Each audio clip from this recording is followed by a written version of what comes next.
The Breatharian Incident. At this point, you already know that food isn't just a pleasure. It's how we keep on living. Most of us never forget that. Well, most. In 2011, a Swiss woman tried to forget that. After watching a documentary about an Indian guru who is said to have lived for 70 years without eating and only living with just sunlight, she gladly took it as a challenge. I have no words for this. Anyway, she cleared her kitchen and stopped eating completely. No food, not even water at first. When that proved too much for her, she allowed sips of water but kept refusing food, convinced that faith and sunlight could replace fuel. It's literally like trying to run a car without gasoline. Days blurred into weeks, messages went unanswered. Not long after, the police opened her apartment and found her lifeless body, alone. Death by starvation, unsurprisingly named by the autopsy. Once again, myth or bluffing? Either way, your cells still want lunch. We humans run on energy, and when it's gone, the body starts eating itself, eventually leading to organ failure, and life ends. Belief can move a lot of things, but without food in our belly, everything is meaningless. I might grab something to eat after this. The Rapunzel Incident. This one's rough. I nearly skipped it. It started as a nervous habit. A loose hair strand, a twist around a finger, then bite and swallow. As a kid, her parents cut her hair short to break it. Years later, by 1999, she'd grown it long again, fitting for a student learning hairdressing. The habit came back quietly. A few strands became many. Hair doesn't melt away like sugar. It stays. In the stomach, it mats, layer on layer, into something the textbooks call Rapunzel syndrome. The ache arrives as a dull fullness, then a sharper pain that bent her over the sink. Hair as meals made her nauseous. She hid it, telling herself it would pass. It didn't. In the hospital, scans found a dense mass in her stomach with a tail slipping into the intestine, roughly shaped like a football. The doctor said surgery needed to follow. The hairball came out in one resistant piece. Everyone thought the worst was over.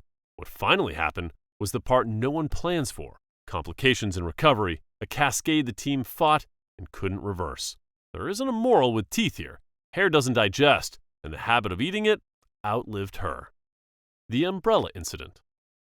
Back in 1999, the gold medal in avoidable mistakes was said to go to an unnamed performer from Bonn, Germany. The story paints him as a professional sword swallower who could handle everything from swords, balloons, and even big umbrellas, until one day he is showing off with a folded umbrella and he supposedly pressed the release button by accident. The umbrella opened and the crowd went insane, but unfortunately it lodged in his throat, and with internal bleeding, he didn't live to bow to the audience. He was asphyxiated to death by the umbrella and his own blood. It sounds almost plausible, but there are holes in the story. Versions hop from 1997 to New Jersey with the name Boris, but no obituary, police report, or medical record, just the same tale in new clothes. The sword-swallowing community even came together to claim a folded umbrella wouldn't fit in an esophagus. It's almost certainly and gladly an urban legend. Don't swallow what you can't chew. The Gooning Incident. January 6, 2025. In Shenzhou, Mombasa, the night sits heavily on the coast. A 66-year-old Canadian man closes his bedroom door. His laptop is lit on the nightstand. One clip, then another. What the man does is called gooning by the internet folks. It's meant to be private, forgettable, and stress-relieving. He leans closer to the laptop screen and lets the hours slide while pleasuring himself, not knowing that his final private moment, video after video. The fan blows the humid air, a glass of water goes untouched, and the dopamine being released is nonstop. Wild claims are spreading around the internet, numbers like 50 to 65 times, leading to death. That's, well, no real counting for that. From what I gathered, most recorded cases like that involve risky breathing restrictions, not repetition, and they're rare accidental deaths. But despite all that, he keeps pushing for one more crest anyways. The night and the pleasure keep giving him reasons to try. Morning comes, the door stays closed, a knock, then another. Calls go unanswered. His wife came in, terrified by what she saw. Police step inside to a simple scene, explicit video still playing, a man unresponsive, and his hand grabs the wrong chicken. He is pronounced dead and taken for an autopsy. No official cause has been released. The $50 Incident. If your friends jump off a bridge, would you also do it? Well, try this instead. Jump into shark-swarming, dark, and open water. With $50 on the line, Bahamas, May 24, 2023. On the Blackbeard's revenge party boat near Nassau, graduates cheer, and Cameron Robbins, 18 years old, takes the bet, climbs the rail, and drops. Phones go up. In the shaky light, they can see his head, his arms, the water folding around him, and someone on the deck yells, "Oh, bye-bye," to the person who just jumped as a joke. The clip shows Cameron turning, kicking hard, possibly fighting the shark that bit him. The ring drifts behind him. The distance grows fast in the black water. It's too late. From the deck, it looks like a dare that went too far in one heartbeat. Days later, the Royal Bahamas Defense Force launches a grid search. The U.S. Coast Guard joins. Through the night, through the next day, they work the waters off Atoll Island. After days with no sign, the official search is called off. Definitely not worth the $50. The 150 Feet Incident. In the U.S., you don't need a license to ride a lawnmower off-road, but you do need one to fly a plane. I mean, that's applied to anyone and any country in the world, right? Well, in 2000, at New Mexico's Tucumcari Municipal Airport, a father-son mowing crew skipped the mowers, stole the plane's key while being unsupervised, rolled out a two-seater Aircraft 415C. They taxi to the pump, top the tanks, line up on runway 26, and push the throttle. The airplane skips off the pavement and starts uphill. An airport worker watches it claw to about 150 feet and then sees the wings rock left and right. Like a balance test, the airplane can't pass. Most trained pilots might have recovered, but neither the father nor the son held a pilot's license, not even a student ticket. The flight was unauthorized by the owner, and with zero training, the wobble went into a nose-down drop straight into the ground. Impact and then fire. The fire lit right after impact, burning the unfortunate father and son alive.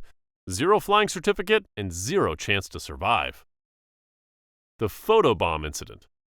For clout, people will do wild things. Smile with an angry dog, edge up to an unbalanced cliff, or even pose with a live explosive. In 2017, Alexander Sasha Chechik sat in his car in Russia and sent his girlfriend photos of himself holding a hand grenade. He'd pulled the pin. Yes, really, as if daring the universe to blink.